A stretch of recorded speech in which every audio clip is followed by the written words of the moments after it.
कांग्रेस कभी खत्म ही नहीं हो सकती है। कांग्रेस की नींव इतनी मजबूत है। हमारे उन शहीदों का जिन्होंने करोड़ों करोड़ों शहीद हमारे अपनी कुर्बानी करके कांग्रेस को स्टैंड किया। कांग्रेस कमज़ोर हमारी थोड़ा है, ये इनके कहने से थोड़ा मानना। पब्लिक है गुमराह हो गई, भोली भाली पब्लिक है, वो अपने आप समझ रही है। देखिए अब इसके बाद पार्लियामेंट में हमारी कांग्रेस आ रही है, हमारी सरकार आ रही है और हम राहुल गांधी को प्रधानमंत्री के रूप में देखेंगे। जो सरकार को न्याय व्यवस्था पर, प्रशासनिक तौर पर हमारी सुरक्षा व्यवस्था के लिए हम इनको चुन करके पार्लियामेंट में भेजते हैं, असेंबली में भेजते हैं, लेकिन इन्हें ये धर्मवाद, जातवाद, नफरत फैलाना, फूट डालना, भाई भाई में फूट डालना, ये प्रशासन का काम और राजनीतिज्ञों का काम नहीं है। देश में, राष्ट्र में सौम्यता लाएगा, व्यवहार लाएगा, नैतिकता लाएगा।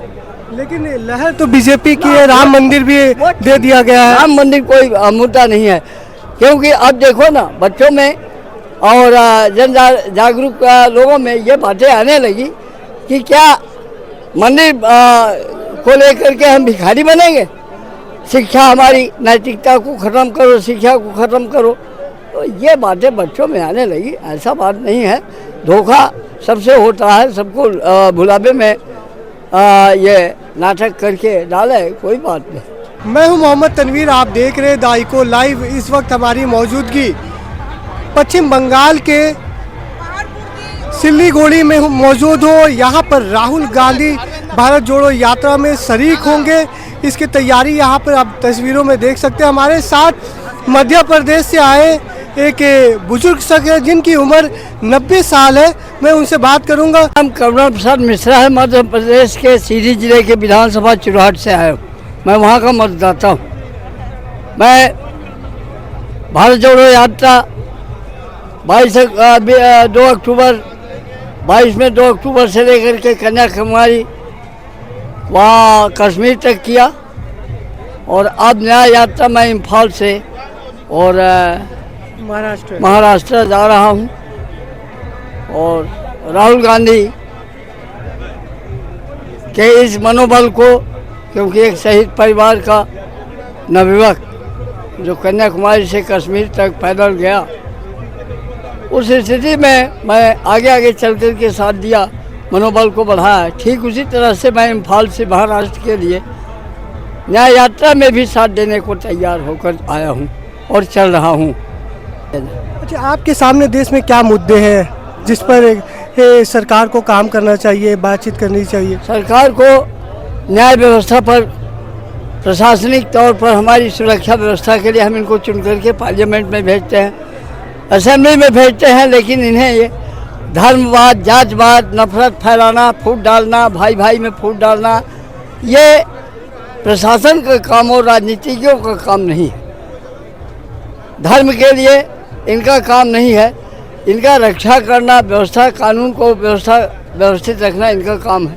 धर्म के लिए हमारे धर्मगुरु बैठे हुए शंकराचार्य वगैरह, ये उनका काम है।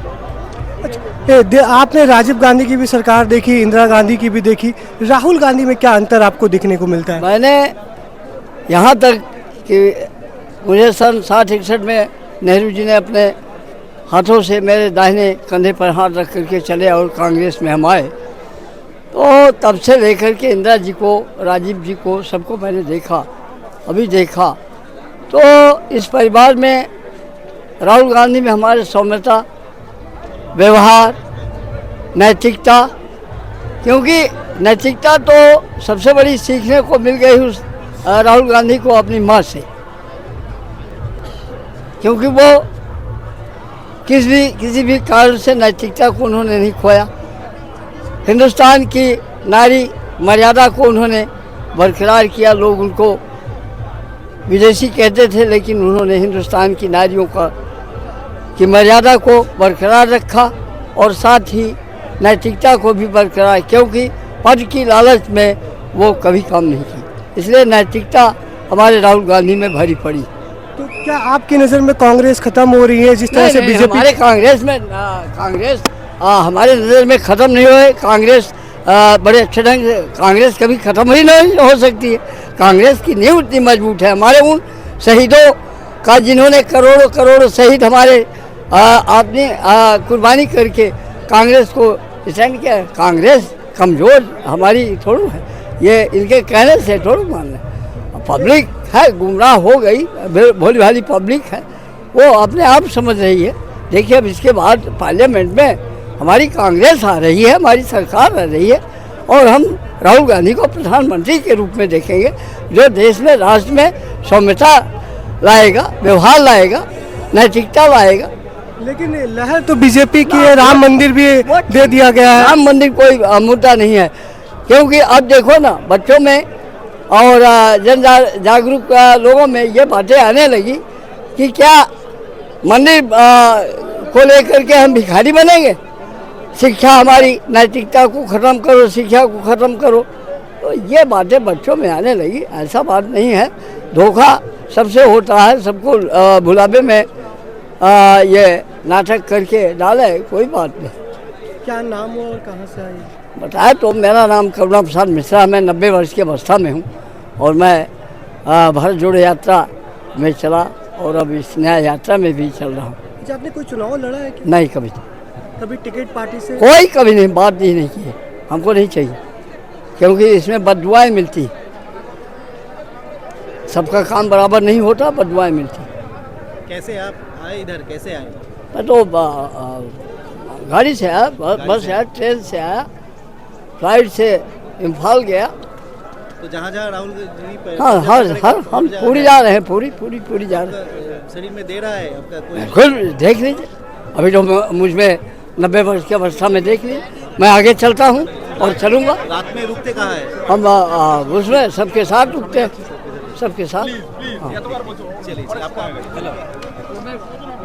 देखिए, हमने इनसे बात की, इनकी उम्र हमने इनसे बात की, उम्र 90 साल है और ये कह रहे हैं कि राहुल गांधी की यात्रा में हम शामिल हुए हैं और हमें उम्मीद है कि 2024 में एक बदलाव देश में होने जा रहा है। हमारे इस वीडियो को अगर आप फेसबुक और यूट्यूब पर देख रहे हैं तो हमारे चैनल को सब्सक्राइब करें, इस वीडियो को ज़्यादा से ज़्यादा शेयर करें।